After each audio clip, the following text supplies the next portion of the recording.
Welcome back to my YouTube channel Gaurav tips and tricks. আরও একবার চলে এলাম। প্রত্যেককে শুভ সকাল, আন্তরিক অভিনন্দন, শুভেচ্ছা। তো আজকে আমাদের আলোচনার মূল বিষয়বস্তু হচ্ছে কেনা দাম বের করা। পার্ট 2-এ আমি বলেছিলাম যে যখন আমি বিক্রি করার দাম এবং বের করছিলাম, লাভ ক্ষতি থাকলে বিক্রি করার দাম কী করে বের করতে হয়। পার্ট থ্রিতে আমি আলোচনা করব কেনা দাম কী করে বের করতে হয় যদি বেচা কেনার ক্ষেত্রে লাভ অথবা ক্ষতি হয়ে থাকে। তো কথায় সময় নষ্ট না করে ঝটপট চলে আসি আমার ভিডিওতে। এখানে কোশ্চিনটি দেওয়া আছে হচ্ছে, আমরা দেখতে পাচ্ছি একটি ছাতা 40 টাকায় বিক্রি করার পর 20% লাভ হয়েছে। ছাতাটির কেনা দাম কত আমাকে বের করতে হবে। তথ্যগুলো আমি সাজিয়ে নেব। অর্থাৎ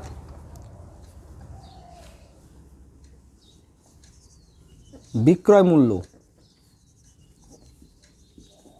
অর্থাৎ সেলিং প্রাইস কত ছিল? 40 টাকা ছিল। তারপরে লাভ হয়েছে, লাভ পার্সেন্ট কত হয়েছে? 20%। তাহলে বের করতে হবে, বের করতে হচ্ছে কি আমার কেনা দাম অর্থাৎ কস্ট প্রাইস সমান কোশ্চিন মার্ক, অর্থাৎ এটা আমাকে বের করতে হবে। তাহলে ঝটপট ফর্মুলাতে চলে যাব। তথ্যগুলো আমরা দেখে নিলাম, বুঝে নিলাম যে বিক্রয় মূল্য আমার 40 টাকা দেওয়া ছিল, লাভ হয়েছে তাতে 20%, কেনা দাম হচ্ছে বের করতে হবে।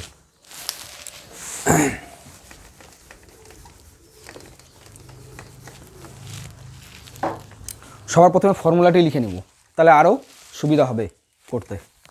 অর্থাৎ আমাকে বের করতে হবে কস্ট প্রাইস বের করার একটা ফর্মুলা রয়েছে। ঠিক সেলিং প্রাইস যেভাবে বের করেছিলাম ওরকমই, কিন্তু একটুখানি উল্টো। কি উল্টো দেখে নিই। এক্ষেত্রে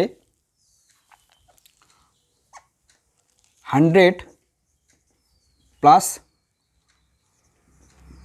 20%, অর্থাৎ যেহেতু লাভ বলেছে ওই জন্য 100 সাথে আমরা 20টা যোগ করি, ক্ষতি বললে বিয়োগ করতাম। উপরে কি রাখতে হবে? 100। কস্ট প্রাইসের ক্ষেত্রে 100টা উপরে, আর সেলিং প্রাইসের ক্ষেত্রে 100টা নিচে থাকতো।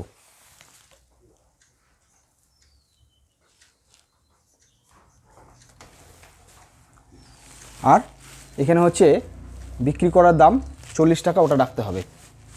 সলভ করে নেব এখন।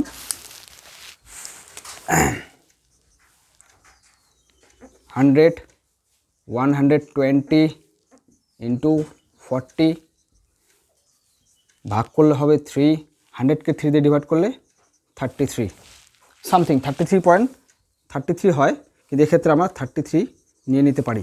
তাহলে আমার জিনিসটা কেনা দাম কত ছিল? 33